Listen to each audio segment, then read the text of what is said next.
भगवानपुर नाम का एक छोटा गांव, जिसमें एक रामू नाम का गरीब कुम्हार रहता था, जिसके पास ना रहने का घर न खाने का अनाज था।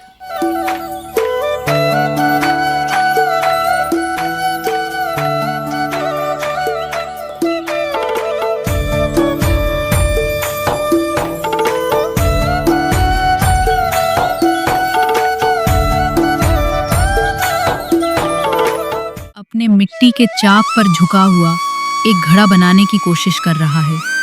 उसके कपड़े फटे हुए हैं और उसके चेहरे पर थकान साफ दिख रही है। घड़ा बार बार बिगड़ जाता है और वो हताश हो जाता है। माया एक कोने में टूटे खिलौनों से खेल रही है। धिक्कार है, ये मिट्टी भी मुझसे रूठ गई है। कितने दिन हो गए एक भी ढंग का घड़ा नहीं बना पा रहा हूँ। अनाज कहाँ से आएगा? हार मत मानो रामू, भगवान पे भरोसा रखो। हम मेहनत करते रहेंगे तो एक दिन सब ठीक हो जाएगा।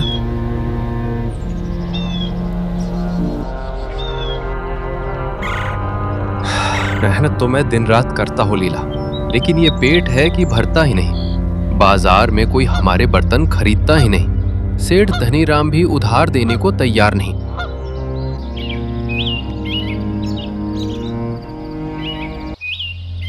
बाबा, मेरा घोड़ा कब ठीक होगा? मुझे नया खिलौना चाहिए।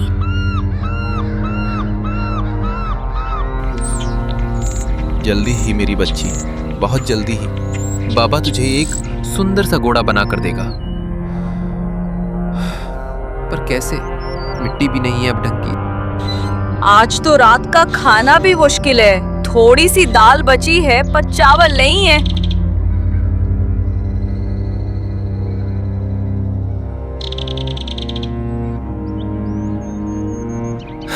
मैं जाता हूँ लीला, नदी से और मिट्टी ले आता हूँ। शायद कोई नई मिट्टी मिल जाए। क्या पता भगवान को हम पर दया आ जाए।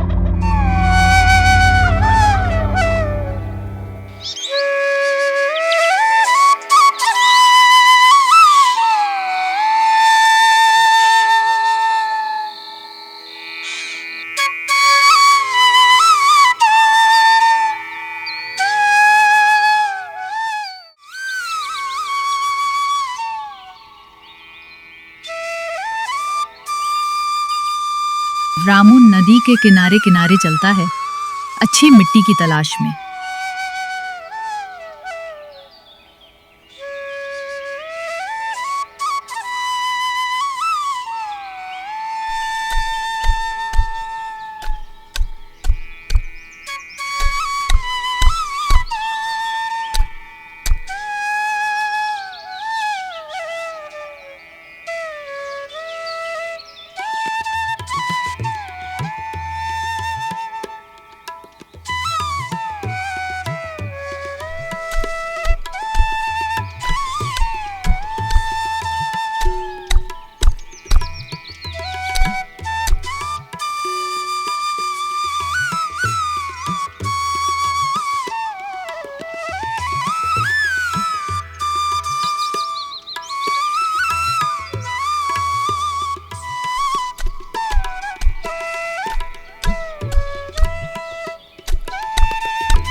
वो कई जगहों पे खुदाई करता है, लेकिन उसे सिर्फ वही पुरानी चिपचिपी मिट्टी मिलती है।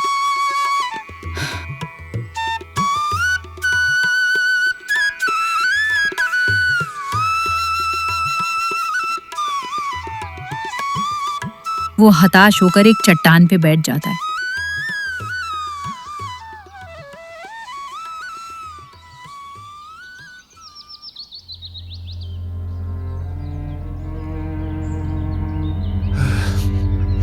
कितना परीक्षा लेगा तू हे भगवान? क्या मेरा जीवन ऐसे ही गरीबी में कट जाएगा?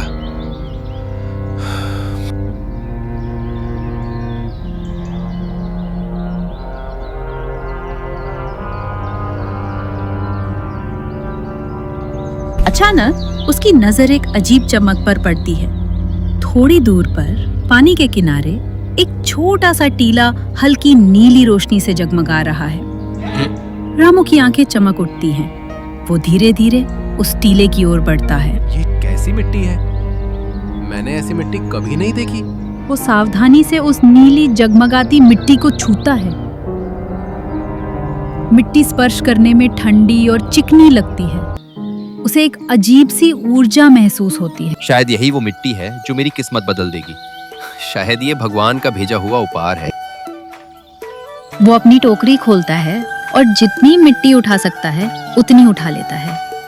टोकरी में मिट्टी भरते ही हल्की नीली चमक और तेज हो जाती है।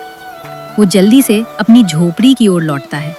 उसके चेहरे पर एक नई उम्मीद है।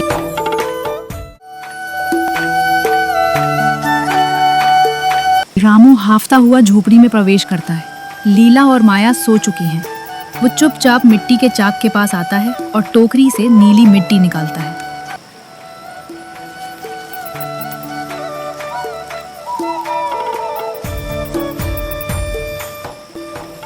देखता हूँ तू क्या कमाल दिखाती है।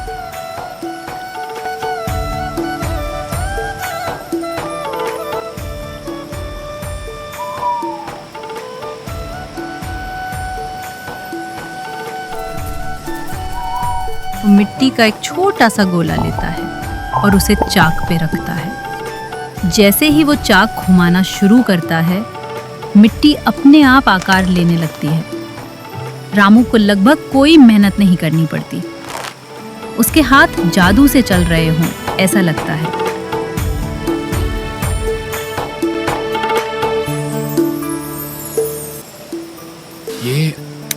ये तो कमाल है। ये अपने आप आकार ले रही है। वो एक छोटा सा दीपक बनाता है। जैसे ही दीपक पूरा होता है, उससे एक सुनहरी उज्जवल रोशनी निकलती है जो झोपड़ी को पूरी तरह से रोशन कर देती है। पुराना मिट्टी का दीपक जो अब तक जल रहा था, फीका पड़ जाता है।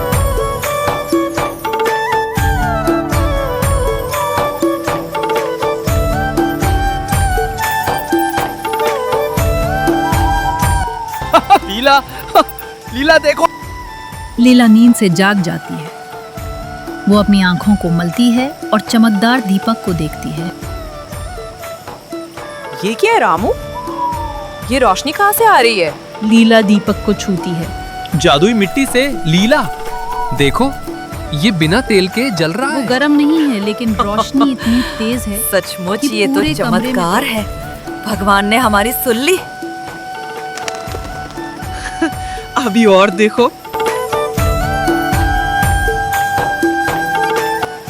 वो मिट्टी का एक और टुकड़ा लेता है और एक छोटा सा घड़ा बनाता है। जैसे ही घड़ा पूरा होता है, रामू उसे उठाता है और उसे जमीन पर पटकने की कोशिश करता है, लेकिन घड़ा टस से मस नहीं होता।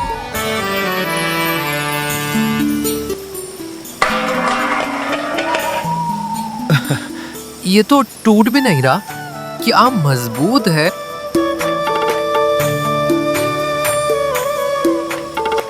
अब हमारे बर्तनों को कोई नहीं तोड़ पाएगा। रामू रात भर काम करता है।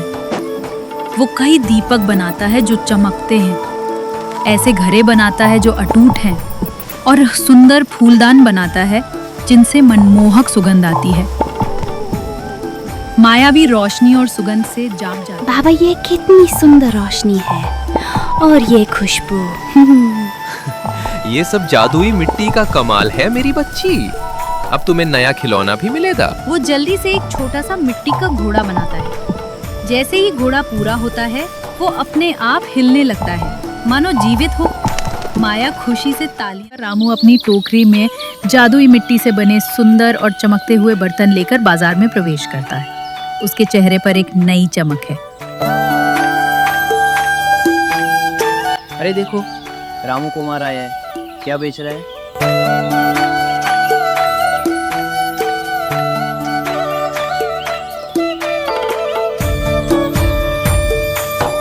उसके बर्तन तो हमेशा टूटे फूटे होते हैं। कौन खरीदेगा?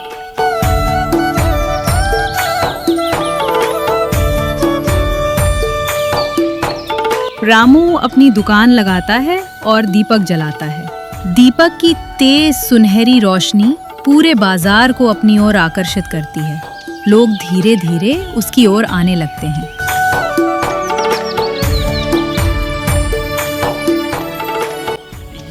दीपक कैसे जल रहा है? इसमें तो तेल नहीं है।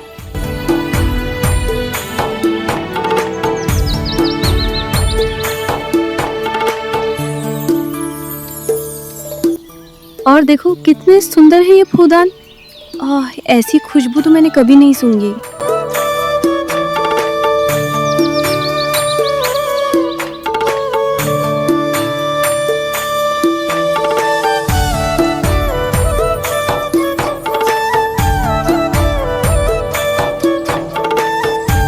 सेठ धनीराम भी रोशनी और भीड़ देखकर जाग जाता है। वो गुस्से में रामू की ओर देखता है। अरे रामू, क्या तमाशा लगा रखा है? ये नकली रोशनी कहां से ला रहा है?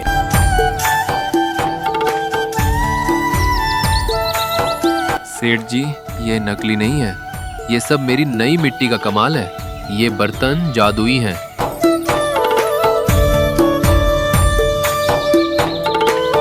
एक व्यापारी रामू के पास आता है।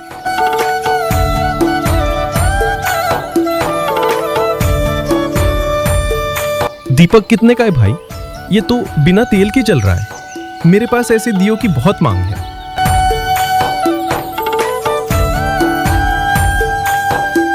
ये 20 रुपए का है सेठ जी। ये कभी बुझता नहीं। 20 रुपए? ये तो सस्ता है। मैं ऐसे 10 दीपक लूंगा। और ये घड़ा कितने का है? क्या ये सचमुच अटूट है? 50 रुपए का है सेठ जी। ये कभी नहीं टूटेगा। कमाल, मैं से 5 घड़े भी लूंगा। और ये फूलदान कितने के? इनकी खुशबू तो अद्भुत है।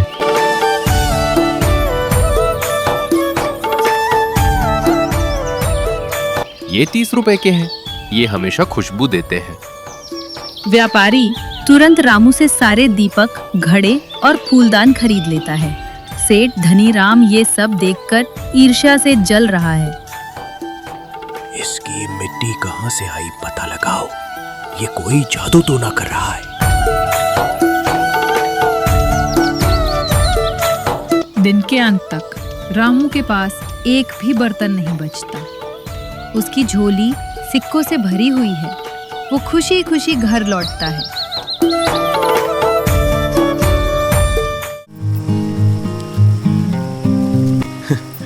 देखो लीला, आज मैंने कितने पैसे कमाए। अब हम भूखे नहीं सोएंगे। माया, अब तुम्हें नए खिलौने मिलेंगे और भरपेट खाना भी। भगवान का लाख लाख शुक्र है रावू। ये सब तुम्हारी मेहनत और उस जादुई मिट्टी का कमाल है। घोड़ा, नया घोड़ा। अब हमें इस झोपड़ी की भी मरम्मत करवानी होगी और एक नया चाक खरीदना होगा।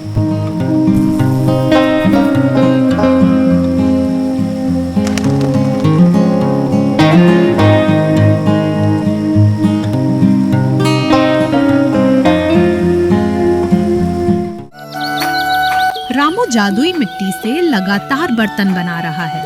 लीला भी उसकी मदद करती है और माया उसके पास खेलती है।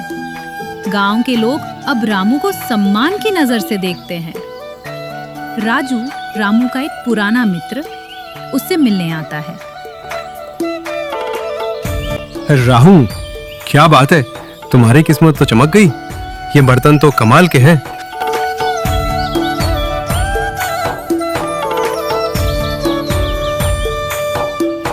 हाँ राजू, ये सब उस जादुई मिट्टी का कमाल है। मुझे नदी किनारे मिली थी।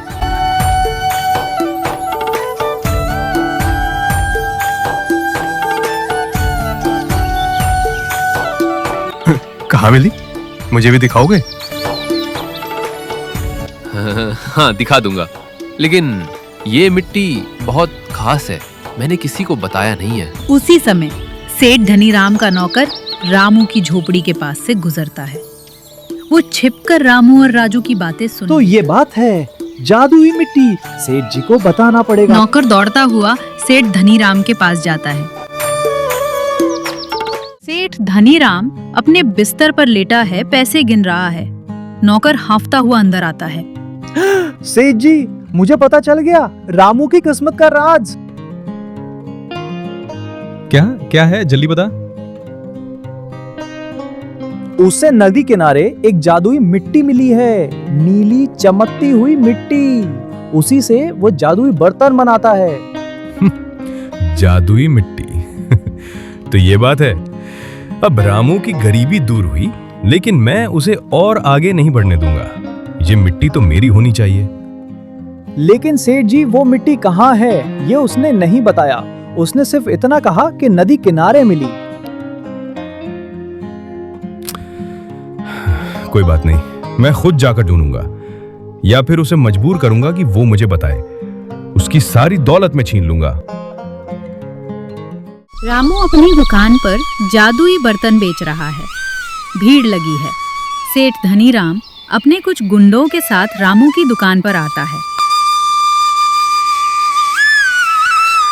अरे रामू, आजकल तो तुम बहुत पैसे कमा रहे हो, हाँ? हमें भूल ही गए।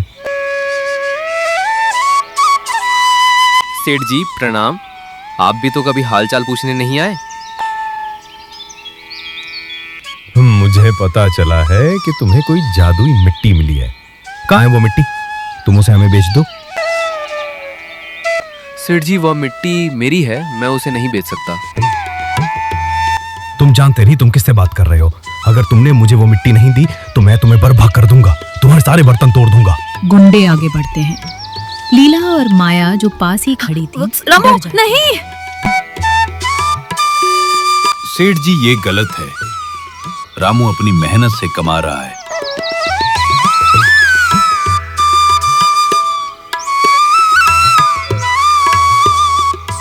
तुम चुप रहो, ये मेरा और इसका मामला है।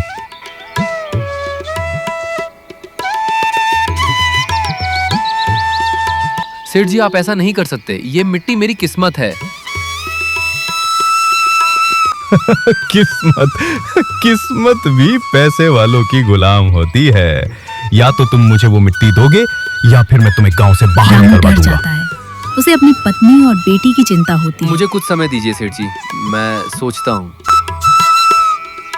ठीक है, सूरज ढलने तक का समय है तुम्हारे पास। अगर तुमने मिट्टी नहीं दी तो अंजाम बुरा होगा।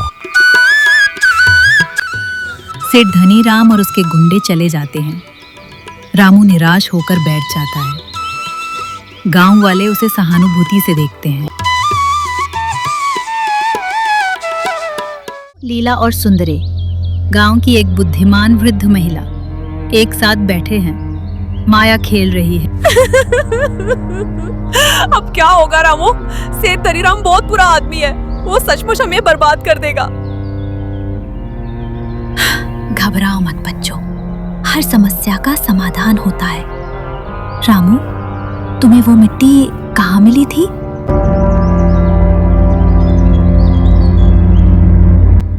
वो नदी के किनारे एक छोटे से टीले पे थी अम्मा। हल्की नीली चमक रही थी।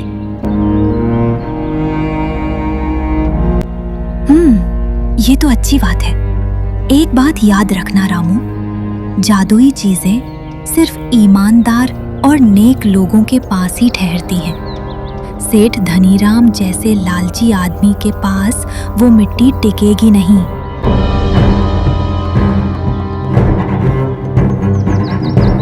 लेकिन वो जबरदस्ती करेगा। तुम उसे मिट्टी दे देना, लेकिन एक शर्त रखना। कहना कि वो मिट्टी तुम्हें एक विशेष समय पर और विशेष तरीके से मिली थी। उसे भी उसी तरह से लेनी होगी।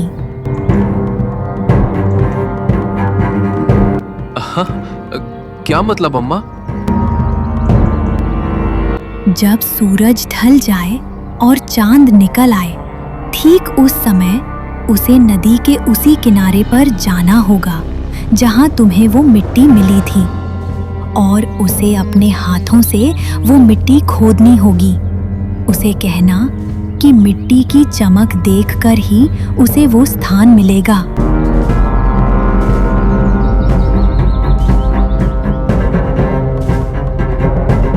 पर इससे क्या होगा?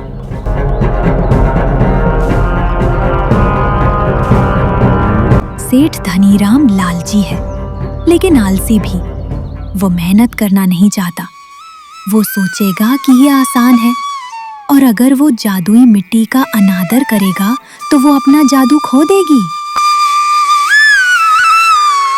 तो क्या सेठ धनीराम को वो मिट्टी नहीं मिलेगी?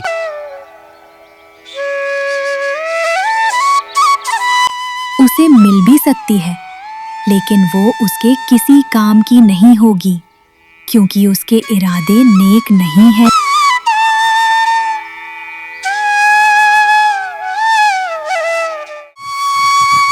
रामू डरते डरते सेठ धनीराम की हवेली में प्रवेश करता है।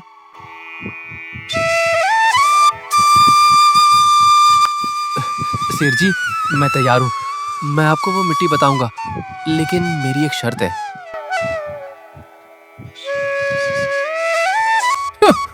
शर्त? तुम गरीब कुम्हार होकर मुझसे शर्त रखोगे?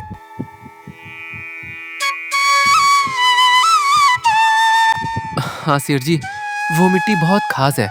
मैंने उसे सूरज ढलने के बाद चांद निकलने पर नदी के उसी किनारे पर पाया था जहाँ वो हल्की नीली चमक रही थी। आपको भी ठीक उसी समय जाना होगा और अपने हाथों से उसे खोजना होगा, तभी वो अपना जादू दिखाएगी।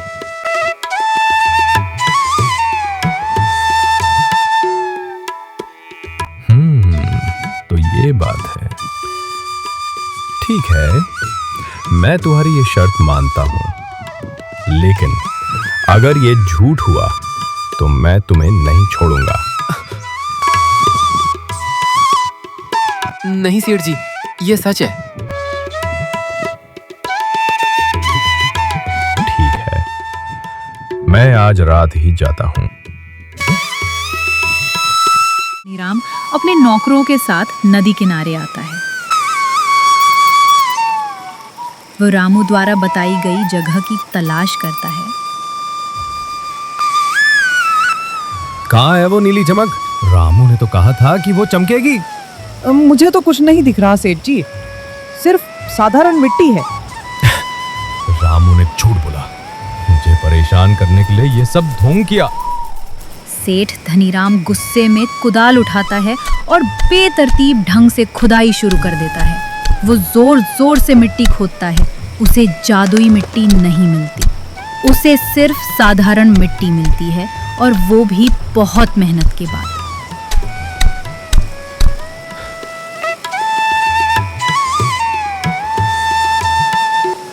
ये तो बेकार है। मुझे तो कोई जादुई मिट्टी नहीं मिली। रामू ने मुझे बेवकूफ बनाया। वो थक हार कर बैठ जाता है।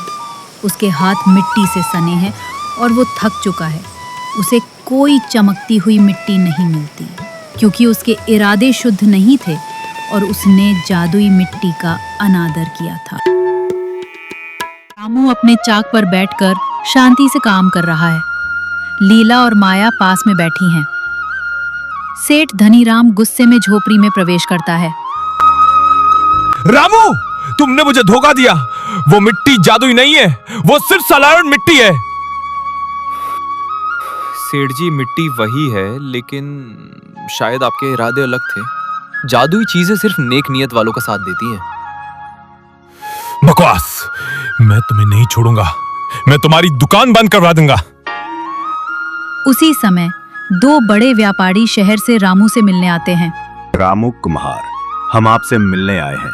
हमें पता चला है कि आपके बर्तन बहुत खास हैं।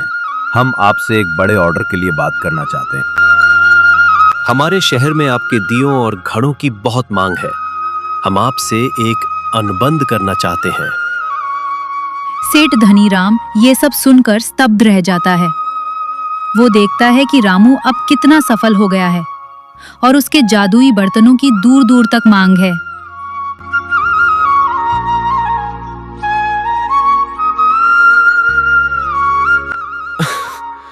आपका स्वागत है सेठ जी, बैठिए। ये सब कैसे हुआ? सेठ जी, ये सब मेरी जादुई मिट्टी और भगवान की कृपा का कमाल है, और मेरी मेहनत का। सेठ धनीराम को अपनी गलती का एहसास होता है। वो समझ जाता है कि लालच और बुराई कभी सफल नहीं हो सकती। वो चुपचाप अपमानित होकर वहां से चला जाता है। तो बच्चों, हमें इस कहानी से ये सीख मिलती है, कभी किसी के समय का या उसके गरीबी व मजबूरी का मजाक और फायदा नहीं उठाते। कभी भी किसी का समय बदल सकता है। हमें किसी की तरक्की देखकर नहीं जलना चाहिए, बल्कि उसका साथ देना चाहिए।